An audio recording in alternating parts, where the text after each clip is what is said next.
الحمدللہ وکفا والصلاة والسلام علی من لا نبی بعد اما بعد۔ معزز و محترم ناظرین، ہم نے اس سے پہلے مفتی منیب الرحمن صاحب کے حوالے سے اپنے ایک درس میں حسام الحرمین سے جید رضاخانی اکابر کا اعلان برات آپ کے سامنے پیش کیا تھا، اور وہاں ہم نے آپ کے سامنے واضح کیا تھا کہ انگریز کی ایما پر انگریز کو خوش کرنے کے لیے انگریز کے خلاف جو علماء اہل حق اہل سنت والجماعت احناف علماء دیوبند برسر پیکار تھے، اعلیٰ حضرت نے انگریز نوازی کے لیے اور انگریز کے پکے ٹکے ایجنٹ ہونے کا ثبوت دینے کے لیے انہیں ہندوستان بھر میں بدنام کرنے کے لیے حسام الحرمین جیسی جھوٹی، گھرنٹو اور مردود کتاب لکھی۔ یہ ایسی جھوٹی اور مردود کتاب ہے کہ خود یہ کتاب اعلیٰ حضرت کی طرف نسبت کرنے والوں کو بھی ہضم نہ ہوئی۔ چنانچہ خود مظہر اعلیٰ حضرت حشمت علی رضوی نے اپنی زندگی میں 70 بادب سوالات نامی کتاب لکھ کر مولانا نعیم الدین مراد آبادی، جو اعلیٰ کے خلیفہ تھے اور رضاخانی مذہب میں صدر الافاضل کہلاتے، ان سمیت 5 لاکھ رضاخانیوں کے بارے میں دعویٰ کیا کہ انہوں نے حسام الحرمین کو دریا برد کر دیا۔ اسی طرح اہل بدعت کے اکابر میں سے مولانا عبدالباری فرنگی محلی صاحب کا نام آتا ہے، جن کا حوالہ صاف طور پر سیرت انوار مظہریہ کے اندر موجود ہے کہ انہوں نے حفظ الایمان کی عبارت پر اعلیٰ سے مناظرہ کیا اور اسے بالکل ذلیل کر کے ساکت کر دیا، اور اعلیٰ کو بھاگنے میں عافیت محسوس ہوئی۔ اور اتار داری کے اندر بھی مولانا عبدالباری فرنگی محلی نے کھلے بند و اعلان کیا کہ ہمارے اکابر نے علماء دیوبند کی تکفیر نہیں کی، لہٰذا میں آپ کے ساتھ تکفیر کے باب میں شرکت نہیں کر سکتا۔ اسی طرح ہم نے رضاخانی مناظر عبدالمجید سعیدی کا مناظرہ حسام الحرمین کا حوالہ پیش کیا تھا، جس کے اندر دعوت اسلامی کے شیخ الحدیث کے بارے میں دعویٰ کیا تھا کہ وہ حسام الحرمین پر 4 حرف بھیج چکے اور حسام الحرمین سے اعلان برات کر چکے۔ اسی طرح پیر میر علی شاہ صاحب مرحوم، ان کے بارے میں بھی حوالہ جات موجود ہے، خاص کر سیف الاطواع کے اندر، اور پیر نسرین گولڑی صاحب برملا اس کا اظہار کرتے تھے کہ پیر صاحب نے کبھی بھی علماء دیوبند کی تکفیر نہیں کی، سوائے مرزائیوں کی انہوں نے کسی بھی مسلمان کی تکفیر کبھی بھی نہیں کی۔ اسی طرح پیر کرم شاہ ازہری، جن کے ایک بہت بڑا نام ہے، انہوں نے حسام الحرمین کے رد میں اور حجت الاسلام امام قاسم نانوتوی رحمۃ اللہ علیہ کی دفاع میں انہوں نے تحذر الناس میر نظر نام سے کتاب لکھی۔ اسی طرح اسکرین پر آپ کو منظور فیضی کا ایک فتویٰ نظر آ رہا ہوگا۔ اس فتوے کے اندر انہوں نے کھلے بندوں علماء دیوبند کی تکفیر سے انکار کیا ہے، انہیں سچا سچا مسلمان مانا ہے۔ یہ فتویٰ ہم جان بوجھ کر پیش کر رہے ہیں۔ اس فتوے کے سچے سچے ہونے کی وہی دلیل ہے جو حسام الحرمین میں امام ہند فقیہ العصر امام ربانی حضرت مولانا اشمت گنگوئی صاحب رحمۃ اللہ کی طرف منسوب جھوٹے فتوے کے سچے سچے ہونے کی دلیل ہے، اور منظور فیضی کے اس فتوے کا انکار کرنے والا من شک فی کفر وعذاب فقط کفر کا مصداق ہے، جس میں علماء دیوبند کو مسلمان کر۔ رضاخانیوں نے جو فتویٰ پیش کیا ہے فیس بک پر، ایسا لگتا ہے جیسے کس نے پان کی پیکی اس پر کر دی اور ایک لفظ اس کا اپنی پڑھا جا رہا تھا۔ اگر وہ سچا ہو سکتا ہے تو اس کا تو ایک ایک حرف پڑھا جا سکتا ہے۔ تو منظور فیضی صاحب نے بھی حسام الحرمین پر 4 حرف بھیجے، اعلیٰ پر 4 حرف بھیجے، اور ان کے ساتھ تکفیر کے باب میں کھلے بندوں جو ہے وہ انکار کیا۔ اس طرح میں نے رضاخانی مفتی اعظم ہند مصطفیٰ رضا خان کی خلیفہ عبدالوہاب قادری کی 2 کتابوں کا حوالہ پیش کیا، جس میں انہوں نے شاہ احمد نورانی کے بارے میں یہ دعویٰ کیا کہ انہوں نے بالکل جو ہے وہ حسام الحرمین کو پس پش ڈال دیا، علماء دیوبند کی تکفیر کے وہ قائل نہیں تھے۔ اسی طرح میں نے ڈاکٹر اشرف آصف صاحب کا حوالہ پیش کیا، جنہوں نے برملا یہ اقرار کیا کہ تمہید ایمان کے اندر خود اعلیٰ علماء دیوبند کی تکفیر سے رجوع کر چکے تھے۔ اگرچہ زاہد نعمانی نے اس گن پر مٹی ڈالنے کے لیے یہ بہانہ بنایا کہ جی جلالی کی آڈیو میں ٹیمپرنگ کی گئی ہے یا انہوں نے وضاحت پیش کی، اس کا جواب ہم نے انہی کے راشد محمود رضوی اور انہی کے دعوت اسلامی کے ثالث اور انہی کے مشاہد حسین کے حوالے سے پیش کیا کہ نہ تو اس آڈیو میں کوئی ٹیمپرنگ ہے، آڈیو بالکل ٹھیک ٹھاک ہے، اور بقول راشد محمود رضوی زاہد نعمانی نے اس کو تسلیم بھی کیا، اور نمبر 2 اس حوالے سے جلالی نے جو وضاحت کی وہ کوئی وضاحت نہیں، وہ بالکل بھی قابل قبول نہیں ہے۔ تو اب ہم آپ کے سامنے حسام الحرمین کے بطلان کا، اس کے مردود ہونے کا، ملعون ہونے کا، اس کے جعلی کتاب ہونے کا، علماء دیوبند کی طرف جعلی فتوے منسوب کرنے کا، علماء دیوبند کو بدنام کرنے کے لیے ایک انگریزی دستاویز ہے جس کے بارے میں رضا خانی کہتے ہیں کہ کتاب لا ریب فی، معاذ اس کا مقام و مرتبہ قرآن کی طرح ہے، حالانکہ یہ ایسی منحوس کتاب ہے، ایسی منحوس کتاب ہے جس نے ہمیشہ کے لیے اس پاک و ہند کے اندر اہل سنت کے دو ٹکڑے کر دیے اور انہیں آپس میں دست و گریبان کر دیا۔ اس کے مردود ہونے پر اور اس کی جھوٹی کتاب ہونے پر، گھرنٹو ہونے پر، اس کے لکھنے والے کے کذاب اور دجال ہونے پر آج ہم آپ کے سامنے ایک اور حوالہ پیش کر رہے ہیں۔ اس سے آپ اندازہ لگائیں کہ جب اتنے بڑے بڑے لوگ، ایک تو ہے نا میں کسی چیز کا رد کروں، ایک ہی آپ کے اپنے مسلک کے اتنے بڑے بڑے لوگ جب اس کتاب پر 4 حرف بھیج رہے ہیں تو کم سے کم کچھ حیا اور شرم کرنی چاہیے۔ اگر ہماری نہیں مانتے، اپنے ان اکابر کی مان کر اس کتاب پر 4 حرف بھیجیں، اسے چولہے میں جلائیں، اسے آگ میں ڈلوائیں، جو ہے اس کو، لیکن اسے کتاب لا ریب فی کہنا، یہ سفید کو سیاہ کہنا ہے۔ یہ حوالہ کس کا پہلے ذرا اس کا مقام و مرتبہ سننے کی کون صاحب ہیں؟ وقار رکھے، ہمارے کارکنان کو سلامت رکھے، مفتی اعظم کو سلامت رکھے۔ اللہ رب العالمین اس مرد جلیل اور اس عظیم امیر عظیمت مفتی منیب الرحمان کی قیادت پر پوری اہل سنت فخر کرتی ہے۔ اے مفتی اعظم، آپ نے منتشر اہل سنت کو مشتمل کر دیا۔ اے مفتی اعظم، آپ نے اسلام کی لاج اور اسلام کے تعارف کے لیے امت کو متحد کر دیا۔ آج ساری امت اے مفتی اعظم تمہیں سلام پیش کرے۔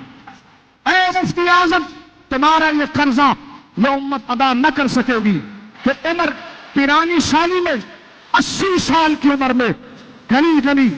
کوچے کوچے، ہر ریلی میں یہ امیر عظیمت، بطل جلیل، مرد رخت، امام ربانی حضرت منیب الرحمان گلی گلی، کوچے کوچے میں نکل آیا اور آج اہل سنت کو اس پرچم کے نیچے مجتمع کر لیا۔ اور آج آ جائے سبیلنا سبیلنا۔ گویا مفتی منیب الرحمان صاحب امام ربانی ہے، بطل حریت ہے، اہل سنت کو ان پر فخر ہے، پوری امت انہیں سلام پیش کرتی ہے، پوری امت ان کی مقروض ہے، پوری امت میں انہوں نے اتحاد و اتفاق پیدا کیا۔ اتنی بڑی شخصیت، اندازہ لگائیں کم سے کم موجودہ دور میں اتنی بڑی شخصیت کا مقابلہ کوئی بھی رضا خانی نہیں کر سکتا۔ اب یہ شخصیت حسام الحرمین کے بارے میں کیا کہتے ہیں، کیا فرماتے ہیں؟ میں اگر خود سے کچھ کہوں تو لوگ کہیں گے جی آپ تو ہیں ہی عادت کے دشمن، آپ تو ہیں ہی حسام الحرمین کے دشمن۔ حالانکہ جھوٹ کا دشمن ہونا چاہیے، کذاب کا دشمن ہونا چاہیے، دجال کا دشمن ہونا چاہیے، لیکن یہ ان کا مذہب ہے کہ کذاب اور دجال کا دوست بنو۔ میں انہی کی گواہی پیش کرتا ہوں کہ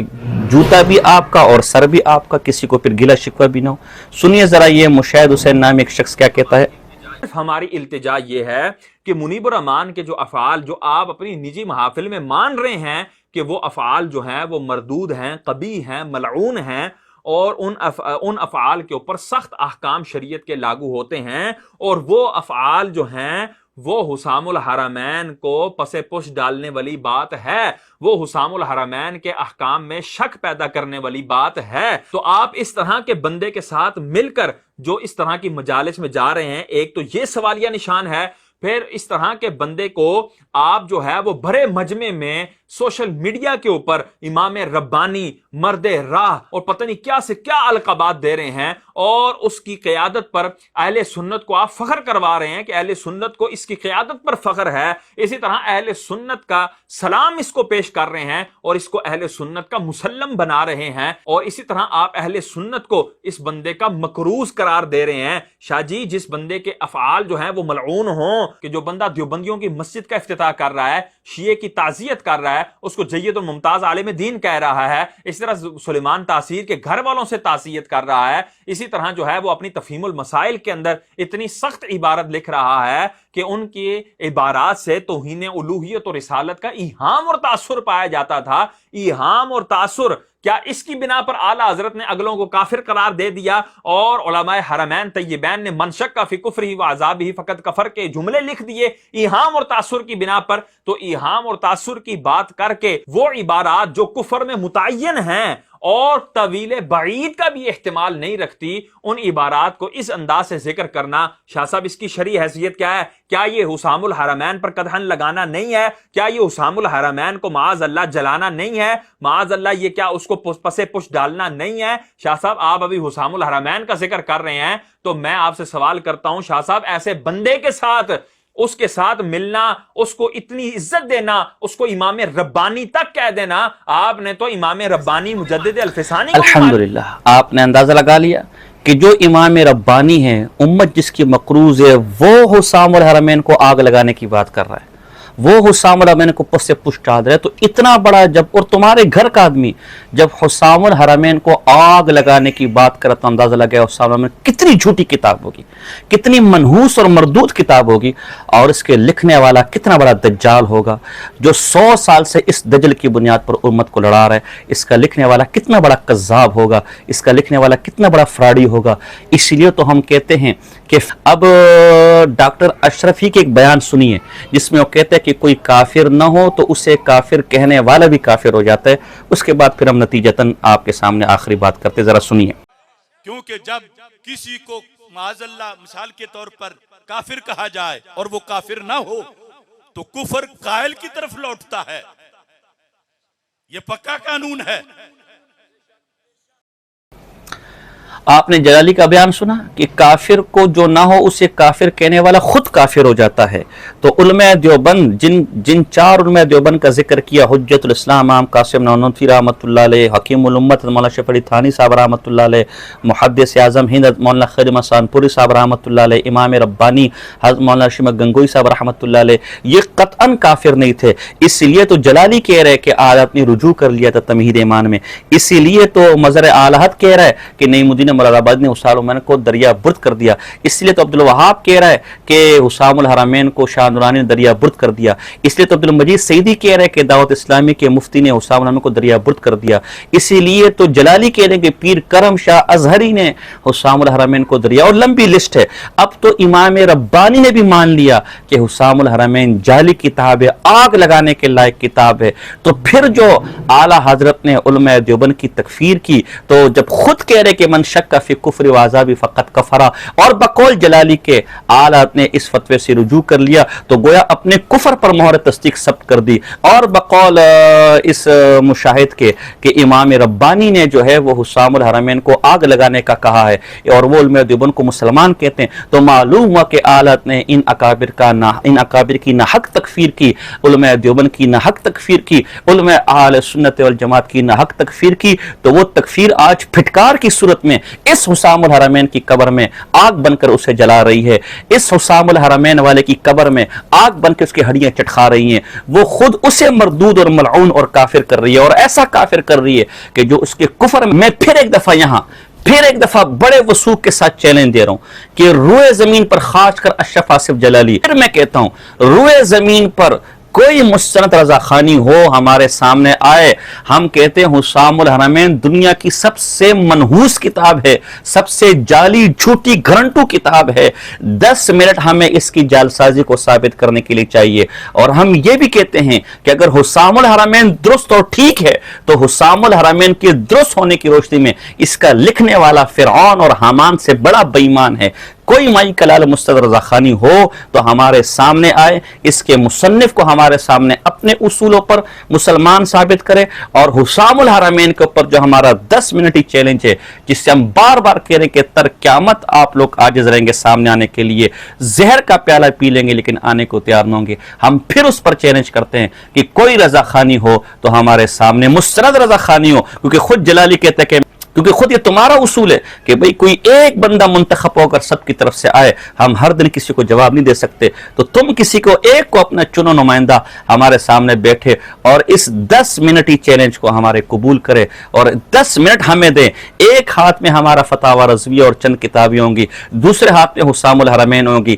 10 منٹ ہم تقریر کریں گے کہ آپ کے اصولوں پر کسی کی طرف کفر منسوب کرنے کا اصول یہ ہے، اس اصول پر آپ ہمیں حسام الحرمین میں اس جھوٹ کا ثبوت دے دے لیکن خدا کی قسم ہم قریباً تمام معروف رضا خانیوں کو فون کر چکے ہیں، اگر ان کے پاس میں کوئی ثبوت ہوتا تو اب تک پاتال سے بھی نکال کر لے کر آ جاتے، لیکن ثبوت نہ حسام الحرمین کے جالساز کے پاس تھا اور ثبوت نہ ان لوگوں کے پاس ہے۔ جیسے اللہ نے اسے آج 100 سال بعد ذلیل و رسوا کیا، اسی طرح اس کے ماننے والے بھی اپنے ہاتھوں سے ذلیل و رسوا ہوں گے، اور اہل حق کا بول اس طرح بالا ہوگا، اہل حق اس طرح سرخرو ہوں گے۔ ہمیں اپنے اکابر پر اعتماد ہے، ہمیں اپنے عقیدے پر اعتماد ہے، ہم انہی اکابر کے عقائد و نظریات پر مرنے کو اور اس پر جینے کو اپنا فخر سمجھتے ہیں۔ اللہ ہماری موت بھی انہی اکابر کے نظریات پر کرے، ہمارا انجام بھی انہی اکابر کے ساتھ کرے، اور جنت میں ہمیں پڑوس بھی انہی اکابر کا نصیب فرمائے۔ وما علینا الا البلاغ۔